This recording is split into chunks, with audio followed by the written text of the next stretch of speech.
بسم الله ما شاء الله. احلى رز وملوخيه وفراخ هتاكليه. اللهم بارك. الاكل بيتكلم عن نفسه. وبالهنا والشفا. عليكم ورحمه الله وبركاته، ازيكم عاملين ايه؟ النهارده هنعمل مع بعض احلى فراخ وملوخيه. حاجه سهله وبسيطه وما بتاخدش وقت. تقريبا المصريين كلهم بيحبوها. الاكله الوحيده اللي لو البلاد كلها اجمعت هتجمع ان هي احلى اكله. دي الفراخ هحطها تتسلق عقبال ما نقطف الملوخية واخرطها. معايا هنا بصلة ونص قرن فلفل رومي وطماطماية وفلفل اسود، توابل فراخ، ورق لورا، حبهان. يعني التتبيلة دي بتخلي الفراخ حلوة قوي في السليق. بتخلي الشوربة اللهم بارك طعمها تحفة علشان طبعا الملوخية. ولعت على الحلة تسخن واحط نص معلقة من السمنة كده في الحلة. السمنة سخنت اهي. هحط بقى هنا معايا التوابل الخضار اللي عاملينه. هشوحه كويس قوي، ريحته تطلع كويس. اللهم بارك، الخضار اتشوح كويس قوي.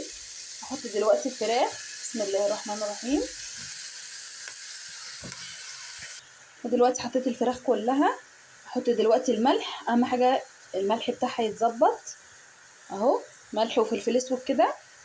انا بحب اشوح الفراخ كويس قوي. اللهم بارك، بتشمي لها ريحه اللهم بارك تحفه. شوحها كويس قوي وبعد كده انزل بالميه المغليه. وادي الفراخ اللهم بارك بعد ما اتشوحت كويس قوي هنزل عليها بميه مغليه كده.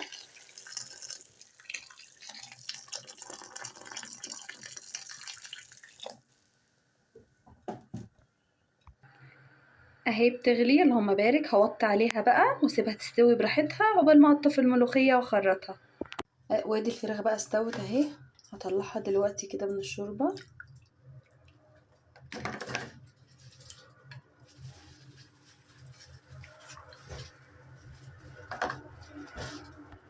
ودلوقتي اللهم بارك قطفت الملوخيه وغسلتها كويس جدا.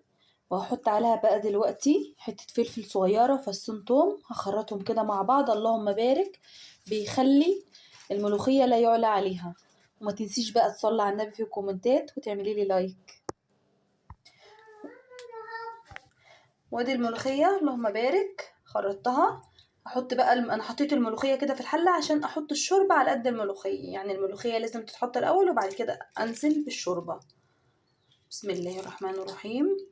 قوليلي صليتي على النبي ولا لسه؟ متنسيش تصلي على النبي عشان تكسبي وكسبينا حسنات. ادي الملوخيه بعد ما زودت الشوربه على قد ما انا عايزه. شايفين اللهم بارك؟ شايفين القوام بتاعها؟ هعمل لها بقى التومه. ودلوقتي بقى هنزل بحته سمنه بلدي كده. اللهم بارك.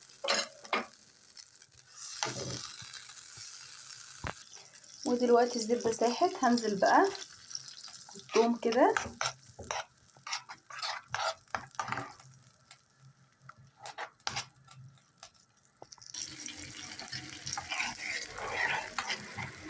اللهم بارك. الثومه ريحتها حلوه قوي مع السمنه البلدي تحفه. ودلوقتي هنزل بقى بالكزبره.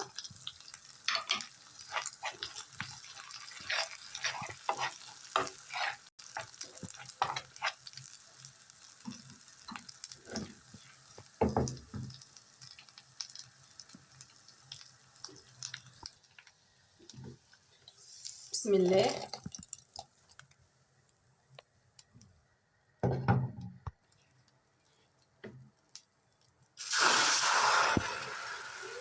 اللهم بارك، احلى ملوخيه هتاكليها. بصي بقى هحط دلوقتي نص معلقه من السكر. اللهم بارك، بتخلي الملوخيه تحفه. طبعا الملوخيه عليها التوابل، عليها كل حاجه، مش محتاجه اي حاجه. ودلوقتي انا حطيت شويه زيت في الطاسه وحته سمنه بلدي كده. بسم الله اللهم بارك. هحمر بيهم الفراخ. حتة السمنة دي بتخلي الفراخ في حتة تانية خالص. ودلوقتي بقى السمنة سخنت كويس، هنزل بالفراخ. اللهم صل على النبي. اللهم بارك، الفراخ ريحتها تحفة. اللهم بارك. أكلة بسيطة ولذيذة وسهلة جدا. لو جينا نجيب يعني نقارن الأكل المصري بأي أكل، أكيد الأكل المصري هو اللي هيفوز. بالهنا والشفا. وما تنسيش تعملي لايك وكومنت وشير عشان يوصل لك كل جديد.